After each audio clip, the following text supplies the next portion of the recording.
take this for 10 more minutes and have a short break. I'm going to need that much so that I can get a glass of water and things before the next group starts. I think this has really been the critical issue in this game. I'm sure there's more content, but we should get a quick look at some other games here. Maybe we can find some occasion to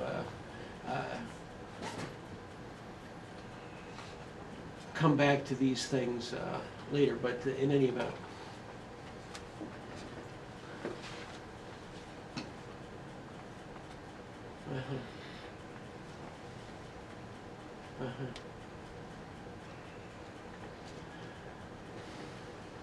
If white is not intending to defend this stone, I don't think white should play this stone. White can just play over here. White can play up to here. You know, one of these ideas.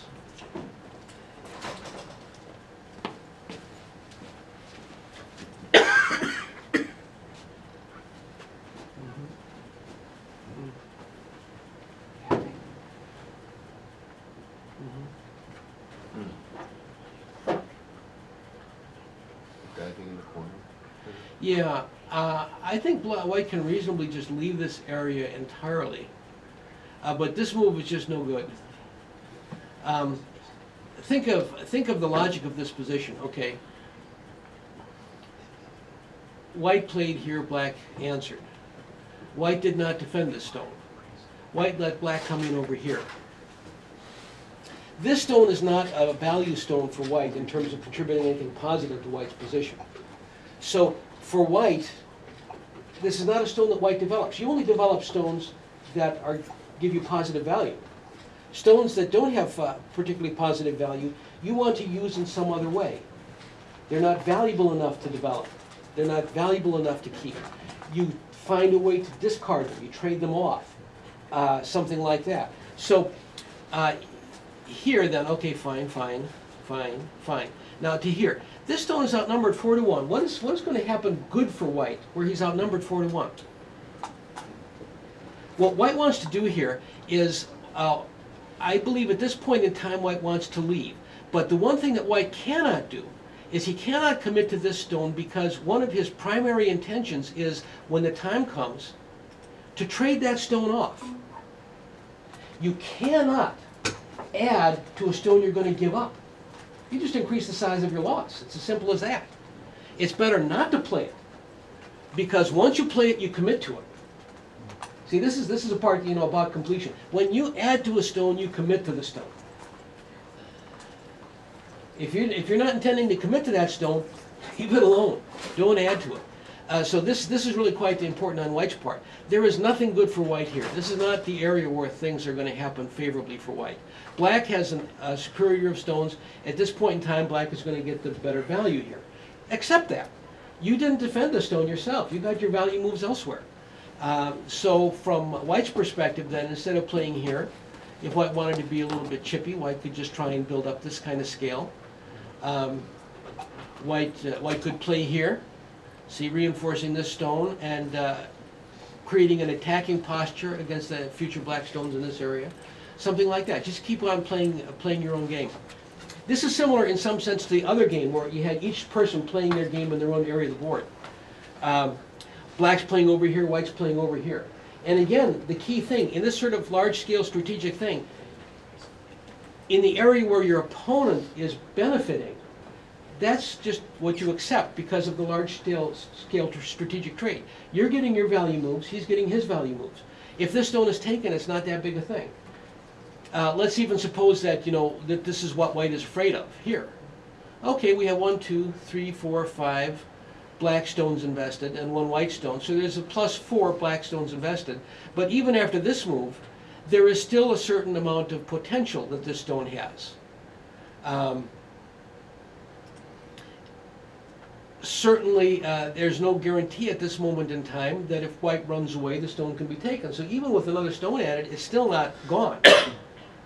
So let's say then that that maybe, you know, white plays a move here, and now black plays a move here, and it's really gone. Let's suppose that that happens. 1, 2, 3, 4, 5, 6 to 1. That's a 5 stone superiority. 1, 2, 3, 4, 5, 6, 7, 8, 1, 2, 3, 4, 5. So you're looking at a nice sized territory, something like 40 points. 5 stones were invested to get that 40 points. Is that so terrible for white? What is the value of this position over here? This area alone is 30 points. So if you just draw the line here, black's plus 10. In this area of the board, white has one more stone than black, because there's only 4 stones here, and there's plus 5 over here. So consequently, with plus 1, all white has to do is do 10 points better in the half of the board, and the game's even. But this is really an important thing about consistency and completion. You know, you don't. When you're playing a large-scale trade, I'm getting something, you're getting something. You complete that trade by playing in your area. You don't complete that trade by playing in your opponent's area.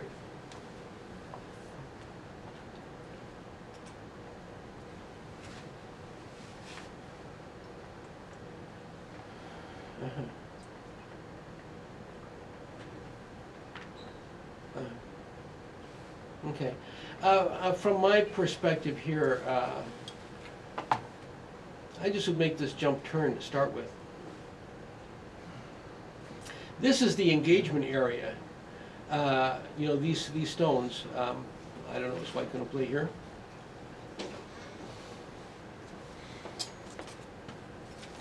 I might even just do that. In any event,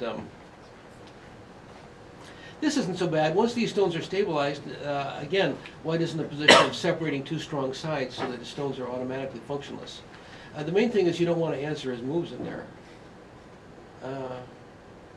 What are we? Okay, then let's just deal with this. What is black afraid of?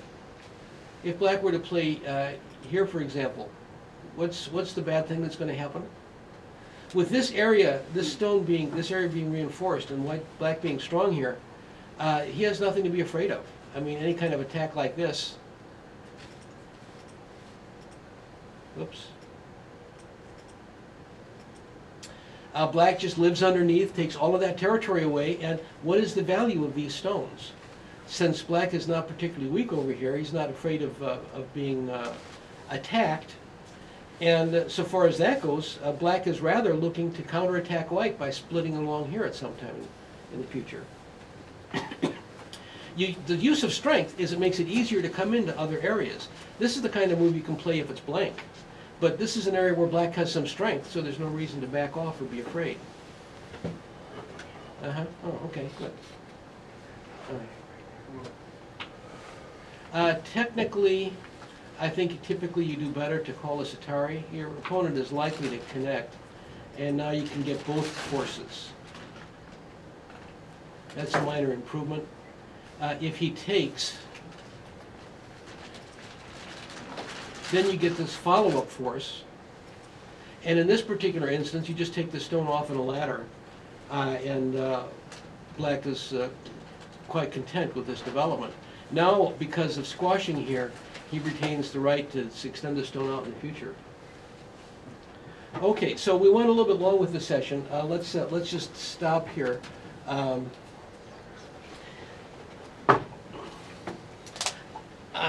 I'm not real good at this. I want you to help me out.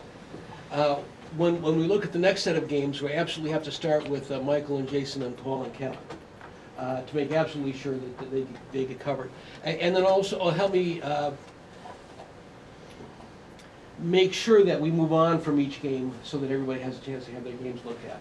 I get involved in the games. It gets a little bit hard for me to do that. I need you to help me out so that everybody gets their games looked at and we get to cover it all, okay? So you have a 5-minute